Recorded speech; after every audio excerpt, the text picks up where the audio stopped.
Hello guys, आज के इस वीडियो में हम कक्षा 10 के प्रश्नावली 1.1 के सवाल को हल करेंगे। इससे पहले हम एक वीडियो बना चुके हैं जिसमें इस चैप्टर का पूरा एकदम बेसिक हम बता चुके हैं। इस चैप्टर को बनाने से पहले आप उस वीडियो को ज़रूर देखें। इससे क्या होगा कि आपको ये चैप्टर, ये प्रश्नावली बनाने में आसानी होगी। तो चलिए हम आज एकदम शुरुआत से, एकदम बेसिक से हम इस प्रश्नावली को हल करेंगे। तो एक एक सवाल को आप लोग अच्छे से ध्यान से पढ़िएगा और इसको समझिएगा। तो चलिए हम स्टार्ट करते हैं। ये पहला सवाल इसमें प्रश्नावली 1.1 में है। निम्नलिखित संख्याओं का HCF ज्ञात करने के लिए यूक्लिड विभाजन एल्गोरिदम का प्रयोग करते हैं। तो यूक्लिड विभाजन एल्गोरिदम हम पहले बता चुके हैं दोस्तों कि क्या होता है। कि यूक्लिड विभाजन एल्गोरिदम में हम क्या करते हैं, दो संख्याओं का क्या करते हैं, HCF निकालते हैं। दो संख्याओं का यूक्लिड विभाजन प्रमेय के द्वारा अति एल्गोरिदम के द्वारा क्या करते हैं, दो संख्याओं का HCF हम ज्ञात करते हैं। तो पहला सवाल है, हम आगे हल करते हैं। पहला है एक में कि 135 और 225 क्या बोल रहा है कि यूक्लिड विभाजन एल्गोरिदम के मदद या उपयोग करके इसका मौसा ज्ञात करना है। तो इसको हम किस तरह से करेंगे तो हम आप लोग अच्छे से देखिए, हम एक एक पॉइंट बताते हैं। तो देखिए दोस्तों क्या बोल रहा है कि HCF 135 और 225। तो यहाँ पे देखिए यूक्लिड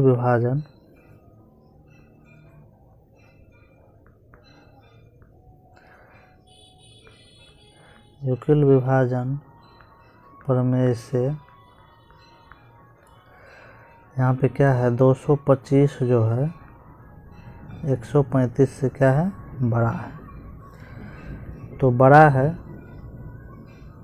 तो अब हम क्या करेंगे, चरण 1 हम इससे पहले बेसिक बता चुके हैं सारा चीज़, उसमें एग्जाम्पल लेकर भी बता चुके हैं। तो इसमें यूक्लिड विभाजन प्रमेयिका में होता क्या है कि A बराबर होता क्या है, BQ प्लस R होता है। ये कोई संख्या है, समझ गए दोस्तों, ये उसका ये भाजक और ये भागफल और ये शेष है, समझ गए। तो A बराबर क्या होता है, BQ प्लस R जो है दोस्तों, ये R जो है ये यहाँ पे Q से जो क्या होगा, ये R जो है 0 से बड़ा होगा और Q से क्या होगा, ये छोटा होगा, समझ गए दोस्तों। R जो है 0 से बड़ा या बराबर होगा, बड़ा या बराबर होगा, या और Q से क्या होगा, ये छोटा होगा। तो देखिए समझ गए, A बराबर क्या होगा, BQ प्लस ये Q क्या है, भागफल है, ये R क्या है, शेषफल है। तो चलिए अब यूक्लिड विभाजन प्रमेय से अब चरण 1 हम देखते हैं क्या था। HCF 225 और 135। तो चरण 1 देखते हैं दोस्तों, चरण 1 में क्या होता है। चरण 1 में क्या करेंगे, 225 बराबर लिखेंगे इसे 135, यानी कि A बराबर BQ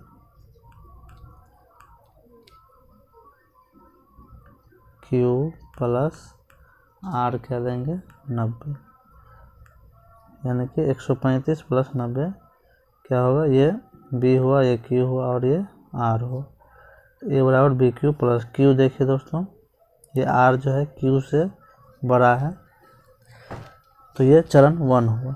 तो शेष जो है जब तक हम नहीं छोड़ेंगे, जब तक कि इसको हम तब तक नहीं छोड़ेंगे जब तक कि 90 जो है यहाँ पर शेष जो है 0 ना आ जाए। 0 आ जाएगा तभी हम इसको छोड़ेंगे। अब चरण 2 देखते हैं।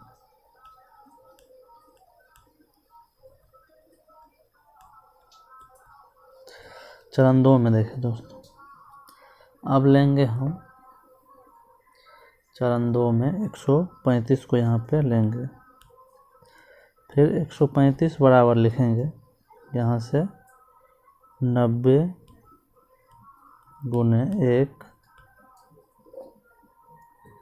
90 गुने 1 प्लस 45। समझ गए दोस्तों, ये चरण 2। अभी शेष क्या है, 0 नहीं आया है, तो अब चरण 3 पे चलेंगे। चरण 3 देखिए दोस्तों, अब वहाँ पे क्या लेंगे हम, यहाँ पे क्या था 90 था, तो यहाँ पे हम 90 बराबर क्या करेंगे हम, यहाँ 45 था तो क्या करेंगे 45 गुने 2, 90 हो जाता है, तो शेष क्या हो जाएगा यहाँ पे 0 हो जाएगा। समझ गए दोस्तों, तो अब यहाँ पे क्या हो गया 0 शेष, तो हमारा HCF क्या हो जाएगा ये, तो HCF क्या निकला दोस्तों हमारा, HCF बराबर 45। समझ गए दोस्तों, इसी तरह से हमारा सभी सवाल हल होगा। तो एक एक करके आप ये सवाल बना सकते हैं, ये तीनों सवाल आप आसानी से बना सकते हैं। इसमें देखिए 38,220 क्या है, 196 से बड़ा है, तो इसमें भी यूक्लिड विभाजन प्रमेय के द्वारा चरण 1 करेंगे, यानी कि इतना बराबर 196 गुने 195 प्लस 0 करेंगे, तो पहले ही संख्या में आ जाएगा। HCF क्या हो जाएगा 195, जैसे 196 इसका HCF हो जाएगा। समझ गए दोस्तों, ये भी उसी तरह से बनेगा। अब क्वेश्चन 2 है, ये बहुत ही इम्पोर्टेंट क्वेश्चन है। दर्शाएं, यहाँ पे क्या है कि दर्शाएं कि कोई भी धनात्मक विषम पूर्णांक 6q + 1, 6q + 3 और 6q + 5 के रूप का होता है, जहाँ q क्या है, कोई पूर्णांक है। q के जगह पर कोई भी पूर्णांक आ सकता है, 1 2 3 4 5 कोई भी। तो चलिए हम इसको दर्शाते हैं। चलिए यहाँ पे लेते हैं, क्वेश्चन क्या था कि दर्शाएं कि कोई भी धनात्मक विषम पूर्णांक 6q + 1, यहाँ पर क्या था विषम पूर्णांक,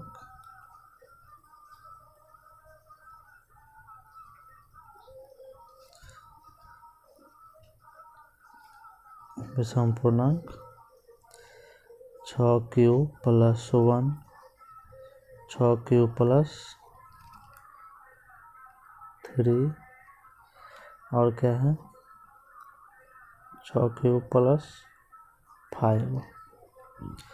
तो यहाँ पे देखिए दोस्तों, ये जो 6 है ये क्या है, ये b है, b बराबर क्या है 6 है, तो r कितना होगा, b बराबर 6 है तो r क्या होगा 6 से कम होगा, यानी कि 0 होगा, 1 होगा, 2 होगा, 3 होगा, 4 होगा और 5 होगा। तो हम एक एक करके हम बता रहे हैं, जब r हम 0 रखेंगे तब क्या होगा। यहाँ पे देखिए दोस्तों, चरण 1 में हम क्या देखेंगे, जब r बराबर क्या होगा 0 होगा।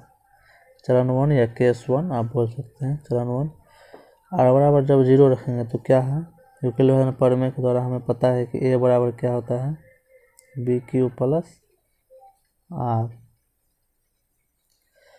तो देखिए दोस्तों, यदि r हम 0 रखेंगे तो a बराबर क्या है, b के जगह पर 6 है, q के जगह पर q रहेगा और r के जगह पर क्या आएगा 0 आएगा।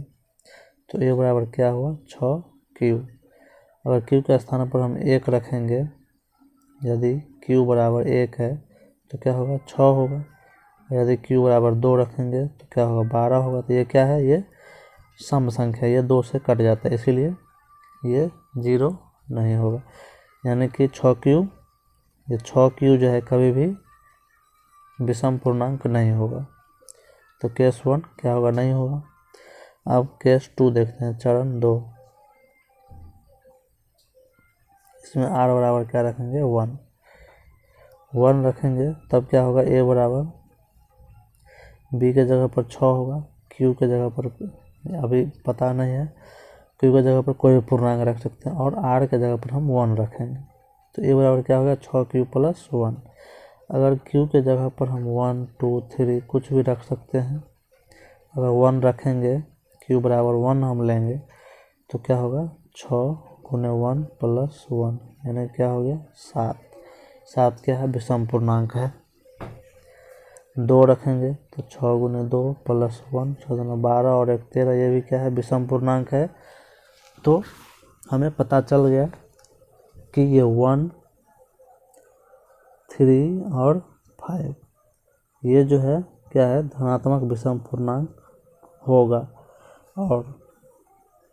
और ये जो है 0 2 और 4 ये तीनों जो है ये धनात्मक विषम पूर्णांक नहीं होगा, क्योंकि ये सम संख्या होगा, ये 2 से कट जाएगा। इसीलिए अब हम लास्ट में लिखेंगे क्या, कि कोई भी लास्ट में लिख, इसलिए कोई भी विषम पूर्णांक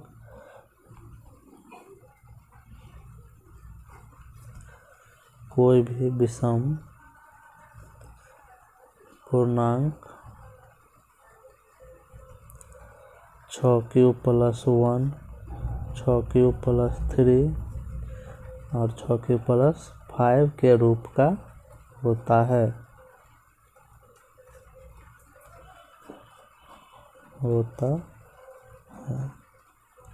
समझ गए दोस्तों। जिस तरह से हम किए हैं चरण 2, आप चरण 3 में आप r बराबर 2 रख सकते हैं, चरण 4 में आप r बराबर 3 रख सकते हैं, चरण 5 में आप r बराबर 4, चरण 6 में r बराबर 5। इस तरह से आप रख के देख लीजिएगा। 1 3 और 5 में ये क्या होगा, विषम पूर्णांक आएगा, और 0 और 2 और 4 में वो सम आएगा। इसीलिए ये चीज़ 6q + 1 6q + 3 और 6q + 5 ये क्या है, ये दर्शाता है कि ये एक विषम धनात्मक पूर्णांक है या धनात्मक विषम पूर्णांक है।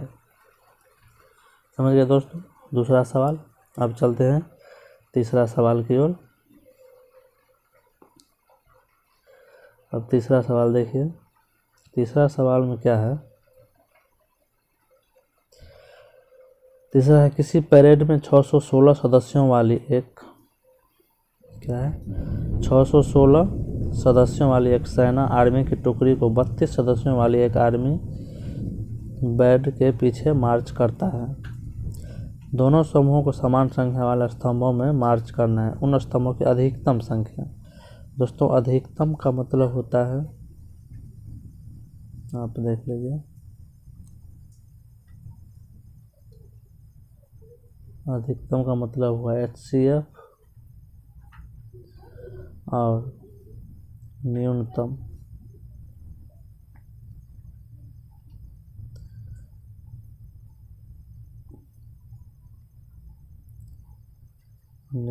का मतलब होता है LCM। तो आप लोग क्या करिएगा, 616 सदस्य है और उसको 32 टुकड़ी में बांटना है। तो हमें क्या करना है, 616 और 32 का क्या कर देना है, LCM HCF हमें ज्ञात करना है। तो 616 यहाँ पे देख लीजिए,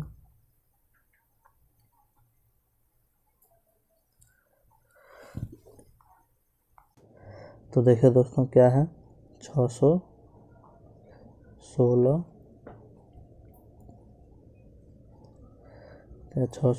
और क्या है 32 है। इस दोनों को क्या करना है, HCF ज्ञात करना है। तो यूक्लिड विभाजन प्रमेय से, यूक्लिड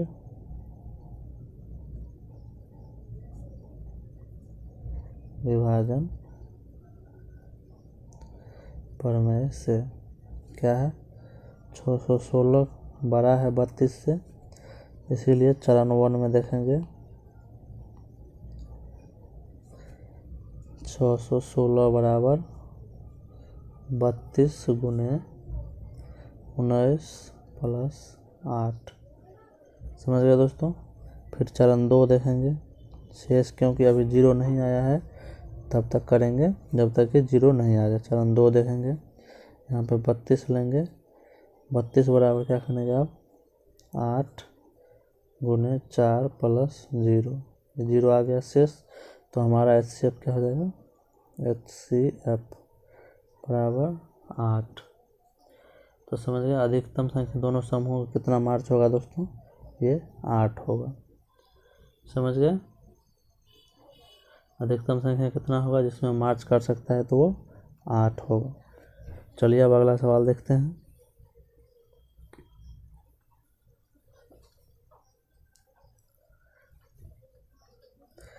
अगला सवाल, चौथा सवाल देखिए दोस्तों क्या है। चौथा सवाल है, यूक्लिड विभाजन प्रमेय का प्रयोग करते हुए दर्शाएं कि धनात्मक पूर्णांक का वर्ग किसी पूर्णांक m के लिए 3m और 3m+1 के रूप का होगा। यहाँ पे सिंपल था दोस्तों, अब यहाँ पे क्या है, धनात्मक पूर्णांक का वर्ग है। तो चलिए हम देखते हैं दोस्तों, इसको हल करते हैं।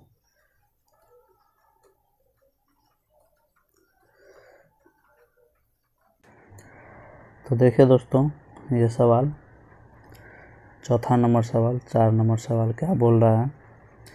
4 नंबर सवाल में बोला क्या कि 3m और 3m+1 ये जो है,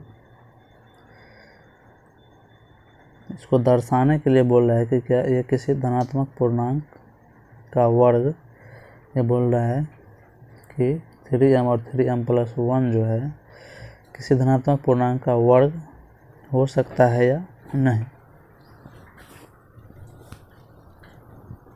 चलिए तो देखते हैं। तो यहाँ पे दोस्तों 3 जो है ये क्या है, b बराबर क्या है, 3 है। तो r बराबर क्या होगा, 0 होगा, 1 होगा, 2 होगा, बस इतना ही होगा। r से फल कितना, 0, 1 और 2 होगा। तो चरण 1 में देखते हैं दोस्तों, यूक्लिड विभाजन प्रमेय के द्वारा।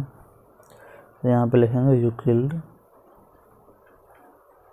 विभाजन प्रमेय से चरण 1, यानी कि r बराबर इसमें 0 देंगे। तो ये बराबर क्या हो जाएगा, 3q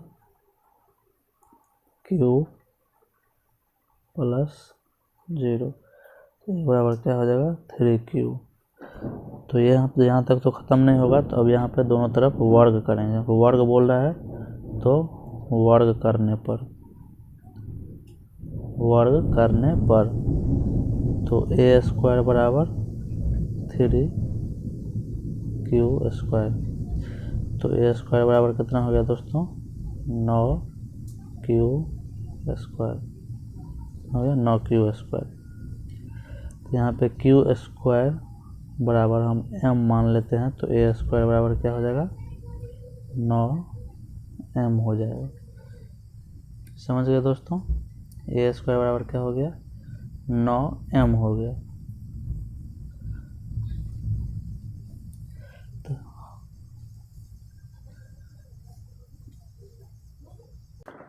तो देखिए दोस्तों, यूक्लिड विभाजन प्रमेय से, यूक्लिड विभाजन प्रमेय से यहाँ पे चरण 1 बराबर, चरण 1 में r बराबर 0 लेंगे। तो यहाँ पे क्या हो जाएगा, तो a बराबर क्या हो जाएगा, 3m+r। यहाँ पे a बराबर क्या हो जाएगा, 3m हो जाएगा। अब दोनों तरफ वर्ग करने पर,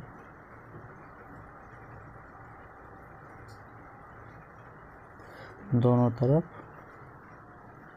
वर्ग करने पर तो a² बराबर क्या हो जाएगा, ऐसे कर लीजिए, 3m²। तो a² बराबर क्या होगा, 9m²। तो यहाँ पे आप मान लीजिए, या इसको ऐसे भी लिख सकते हैं, a² बराबर 3 × 3m²। तो यहाँ पे मान लीजिए कि 3m² बराबर ये बड़ा m मान लीजिए, तो यहाँ पे क्या हो जाएगा, a² बराबर 3m होगा। यहाँ क्या हो जाएगा, a² बराबर 3m। m के जगह पे आप कोई भी पूर्णांक लिख सकते हैं, तो ये कोई एक m के जगह पर 1 2 3 कुछ भी ले सकते हैं। तो यहाँ पे क्या है, 1 लेंगे तो 3, 2 लेंगे तो 6, 3 लेंगे तो 9। तो ये क्या है, सभी क्या है, पूर्णांक है। समझ गए। तो यही बोल रहा है दर्शाने के लिए कि दर्शाएं कि किसी धनात्मक पूर्णांक का वर्ग। समझ गए दोस्तों।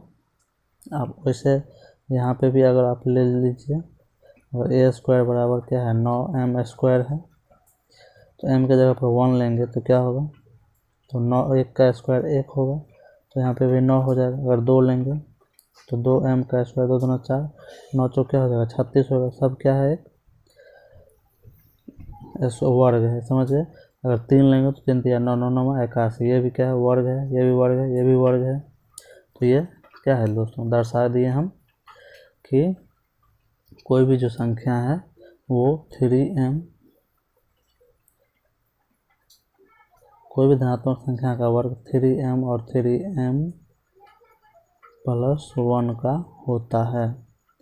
अब इसमें आप खुद से करके देख लीजिएगा। इसमें आप r बराबर क्या लेंगे, केस 3 में जाके 1 हो, और केस 2 में क्या होगा, 1 लेंगे तो क्या हो जाएगा, r बराबर 1 लेने पर क्या हो जाएगा, a बराबर 3m + 1 आ जाएगा। दोनों तरफ वर्ग करिएगा तो a² बराबर क्या आ जाएगा, यानी कि यहाँ पे 9m² आएगा और प्लस ये दोनों का, ये सॉरी यहाँ पे ऐसा नहीं होगा, यहाँ पे होगा 3m + 1 का स्क्वायर होगा, तो a + b का होल स्क्वायर हो जाएगा।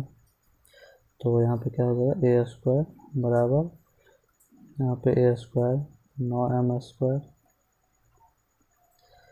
+ 2ab 3 6m हो जाएगा और +1 हो जाएगा। तो इस तरह से आप कर सकते हैं दोस्तों। 1 रखने पर क्या सब आ जाएगा, इतना आ जाएगा। तो यहाँ पे m के जगह पर आप बैठा कर देख लीजिए, यहाँ पे क्या आया, a² बराबर क्या आया, यहाँ पर 9m² + 6m + 1। अगर m बराबर दोस्तों 1 लेते हैं तो 1 का क्या हो जाएगा, 9, 1 का स्क्वायर 1 ही होगा। यहाँ पे 6 + 1, 9 6 15 और 1 16, ये क्या है, एक वर्ग है। अगर m बराबर 2 रखेंगे दोस्तों तो यहाँ पे क्या हो जाएगा, अगर 2 रखेंगे तो 2 का स्क्वायर कितना हो जाएगा, 2 दूना 4, 9 चौक कितना हो जाएगा, 36 + 6 दूना 12 + 1, तो 36 और 12 कितना हो जाएगा, 6 2 8 38 और 10 48 और 1 49, ये कितना है, 7 का वर्ग है। तो समझ गए दोस्तों। तो हम लिख लेंगे, लास्ट में लिख लेंगे कि क्या लिखेंगे, कि यहाँ पर हम लिखेंगे कि यह प्रमाणित होता है कि किसी भी धनात्मक पूर्णांक का वर्ग 3m लिख देंगे लास्ट में दोस्तों। इसीलिए या फिर आप लिख सकते हैं, अतः यह प्रमाणित होता है कि कोई भी धनात्मक पूर्णांक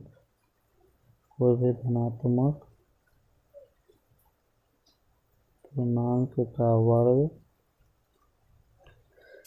3m या 3m + 1 के रूप का होता है, 1 के रूप का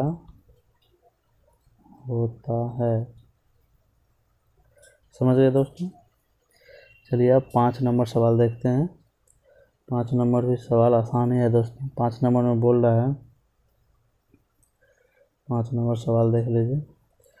5 नंबर बोल रहा है दोस्तों कि युक्लिड विभाजन प्रमेय का प्रयोग करके दर्शाएं कि किसी भी धनात्मक पूर्णांक का घन, यहाँ पे वर्ग था दोस्तों, अब यहाँ पे घन है, तो आप इसको आसानी से बना सकते हैं। ये आपका होमवर्क हुआ, आप खुद से इसको करके देखिए। इसमें भी क्या है, यहाँ पर आपको हम थोड़ा हिंट दे देते हैं। यहाँ पे b बराबर क्या है, 9 है, तो यहाँ पर r बराबर कितना हो जाएगा दोस्तों, 0 1 2 3 4 5 6 7। यहाँ पे ऊपर देखिए, यहाँ पे हम दिखा देते हैं दोस्तों, r बराबर क्या हो जाएगा,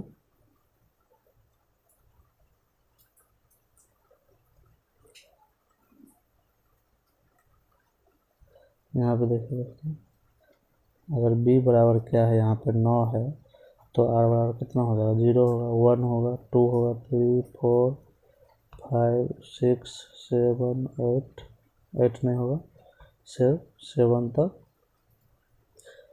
यहाँ 8 तक होगा दोस्तों, क्या होगा, 8 तक होगा, समझ गए। तो इसको आप युक्लिड विभाजन प्रमेय के द्वारा चरण 1 आप कर सकते हैं। चरण 1 में क्या लेंगे, देखिए दोस्तों, चरण 1 में आप r बराबर 0 रखिएगा, फिर चरण 2 में r बराबर 1 रखिएगा, 2 रखिएगा, इस तरह से आप करते जाइएगा। 1 रखिएगा दोस्तों, 0 रखिएगा तो आपको 9m आएगा, 9m में क्या होगा, फिर 9 इस तरह से। जिस चरण 1 में हम 0 रखें तो क्या हो जाएगा, a बराबर b कितना है, 9 है, और यहाँ पे m होगा प्लस 0। तो यहाँ पे देखिए दोस्तों, दोनों तरफ घन करने पर, अब घन करने पर क्या हो जाएगा, यहाँ पे 1 पावर क्यू और इधर 9m है इसका क्यू, तो a क्यू बराबर कितना हो जाएगा, 9 को 3 बार करेंगे तो 9 9 81। यहाँ पे देखिए 9 का क्यू कितना हो जाएगा, 9 9 81, और 81 9 कितना हो जाएगा दोस्तों, 81 9 9 9 8 72, 729 m क्यू हो जाएगा दोस्तों। तो यहाँ पे आप कुछ भी रख सकते हैं, 1 रखेंगे तो यहाँ पे हो जाएगा, या 9 का क्यूब हो जाएगा, 2 रखेंगे तो फिर आगे का किसी न किसी का क्यूब जरूर होगा। तो इसी तरह से हम करते जाएंगे और लास्ट में लिख लेंगे। अतः प्रमाणित हुआ कि कोई भी धनात्मक पूर्णांक का घन जो है 9m प्लस 1 और 9m प्लस 8 के रूप का होता है। समझ गए दोस्तों। चलिए, वीडियो अच्छा लगे तो लाइक, सब्सक्राइब और शेयर जरूर करें। और इससे 1.2 का जो है कंसेप्ट और क्वेश्चन एक साथ हम लेकर के आएंगे। चलिए, आज के वीडियो में इतना ही, धन्यवाद।